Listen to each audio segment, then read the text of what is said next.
have been trying to pencil you into the lineup, unsure whether guard, forward.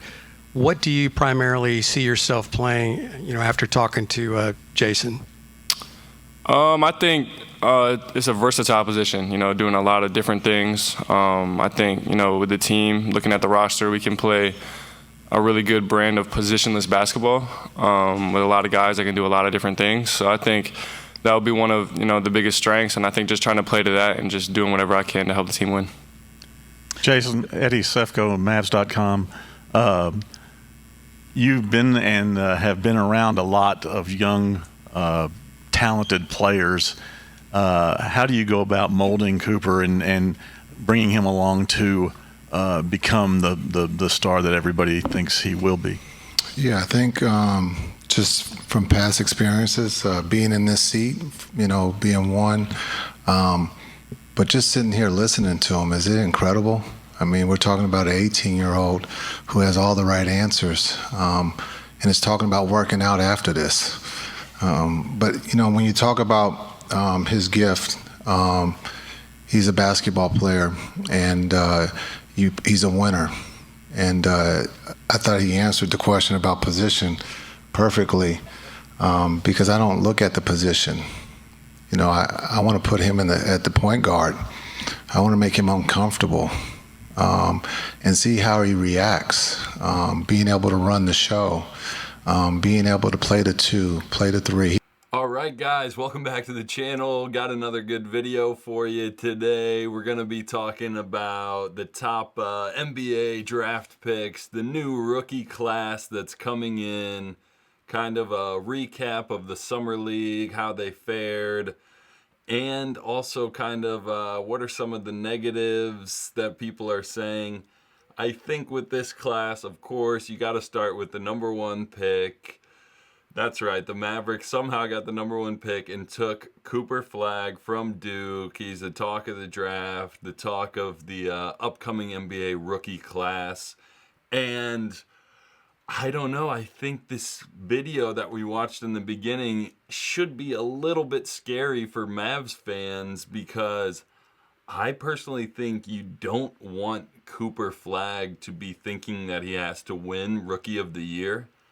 I think this could be a negative for him to try and win Rookie of the Year, because so many other guys are going to have the ball in their hands more and be expected to make a lot of plays. I know the Mavericks only have D'Angelo Russell, but they should not be relying on rookie Cooper Flagg to be kind of a point guard or a point forward. I think Cooper Flagg is very different from like a Jayson Tatum, who can play point guard, who immediately coming out had the type of handle where he could play a lot of point guard. I think Cooper Flagg is more of a wing with a good handle. He can slash, he can attack the rim. But if I were the Mavericks, I would not try to put the ball in his hands that much in his rookie year.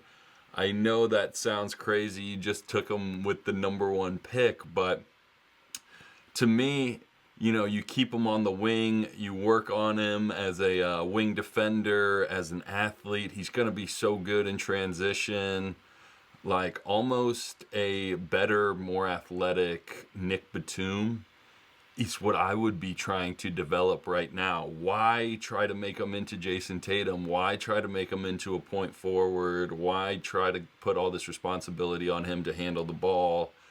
Especially you got D'Angelo. You will next year have Kyrie coming back. I think it's bad news for Cooper Flagg to try to win Rookie of the Year. I mean, I think, of course, you want your guy to win Rookie of the Year, but his stats in the Summer League, he averaged like 20 a game, but he did it on 30% shooting or something like that, 20% shooting from 3. That is not what you want. I don't picture him as a high volume scorer right away. I think he's more of just let him be that great athlete, winning defender. He can block shots. He'll run the floor amazing. He'll dunk everything in transition, and occasionally hit a few open threes. I mean, that's all you could really ask. If I'm the Mavs, I'm saying, Cooper, why not just 14, 15, maybe 16 points a game, 6 or 7 rebounds, a few assists? Like, that's all we need. And if Rookie of the Year is averaging 23 and better stats and gets to take any shot that he wants, don't chase that. Like, if I was the Mavs, I would just be preaching that we could be a playoff team. We will be a playoff team in the future. We want you on the wing. You don't have to score 20, 25 points a game. You are a rookie. This is one of the toughest leagues. You're playing one of the toughest positions on the wing. We're going to ask you to guard a lot of really good players. So I know it sounds weird to say we just took him with the first overall pick, but we want him to be a better Nick Batum. But for his development, I really think that's what the Mavericks should be trying to do, is just keep him at the position that he will be playing. And there's talk of, well, we've only got D'Angelo, so he'll kind of be the backup one and he'll play a lot of point guard. And maybe I'm wrong, but I just don't see that yet. We haven't seen a ton of his game, just a little bit at the Summer League. But at Duke, he could certainly come off of ball screens, but I would not continually put him in the position where he has to be our primary playmaker. I don't think that'll be his game going forward. I think you want him as a wing forward who can just do it all. So let me know what you guys think about Cooper Flagg.